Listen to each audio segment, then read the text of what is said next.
ওই কী পরিবর্তন হলো? আপনারা যে এত বড় বড় কথাবার্তা বললেন, আমরা তো সেটা দেখছি না। এটার প্রভাব নির্বাচন ব্যবস্থার উপরে পড়বে না? আপনাদের কি হতাশ করে ফেলছি, নিরুৎসাহিত করে ফেলছি? একটু তো হচ্ছে নি, পজিটিভ কথা তো বলিনি। আচ্ছা, পজিটিভ বলবো কি? বানিয়ে বলবো নাকি? যা রিয়েলিটি আছে তাই বলবো না? কিন্তু এই রিয়েলিটির মধ্যে কোনো ফাইন লাইন দেখতে পান? এই এত বড় যে একটা অভ্যুত্থান হয়ে গেল, সেই অভ্যুত্থানের মধ্যে প্রথম দিনই কেউ দেখেননি যে ফাইন লাইনটা কী।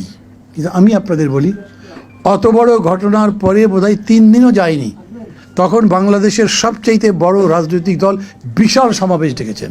সবাই বলেছেন এখনই আবার এত বড় সমাবেশ ডাকবার দরকার কি?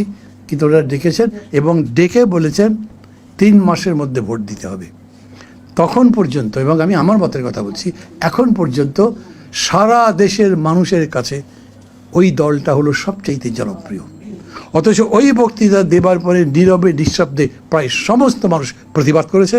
সেই কারণে তাদেরকে আর কয়েকটা দিনের মধ্যেই বলতে হয়েছে না, 6 মাসের মধ্যে করতে হবে।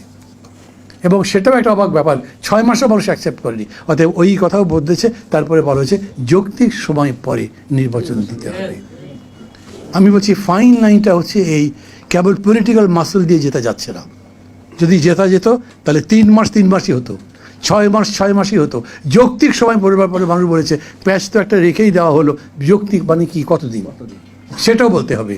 তার মানে জনগণ এখন রাজনৈতিক দলকে, নেতৃত্বকে লায়াবল করতে শিখেছে। হয়তো থিওরিটিক্যালি বুঝেনি, কিন্তু তার মনের মধ্যে প্রশ্ন আছে, তার মনের মধ্যে যে আকাঙ্ক্ষা জেগেছে, যেটা সে মনে করে যেটা হওয়া উচিত, সেটা না হতে দেখলে সে পাল্টা প্রশ্ন করতে পারছে।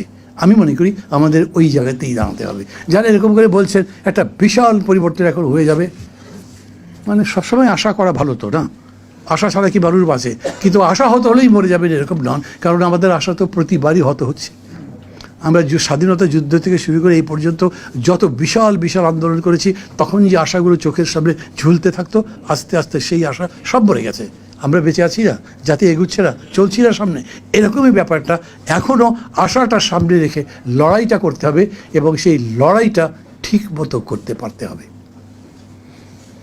আরও একটা বিষয় বলি, সেটা হচ্ছে মানে যাদের কাছে মনে হচ্ছে এই নির্বাচনে খুব গুণগত পরিবর্তন হবে না, কিন্তু আমি মাহমুদুর রহমান মান্না কেন জানি ভাবি যে এইরকম হতে পারে। বহু জায়গাতে মার্কা পারবে না, ভালো মানুষ, গুণ মানুষ তাই পছন্দ করবে।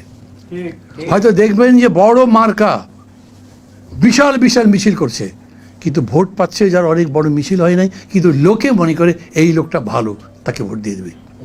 উনি জিতবেন কি না তাও আমি বলছি না, কিন্তু ভোটের ব্যবধান যে হবে, সেটা আমার এতদিনকার অভিজ্ঞতা, আমার 6 সেন্স পেছন থেকে কেউ আমাকে বলছে এই পরিবর্তনটা হবে।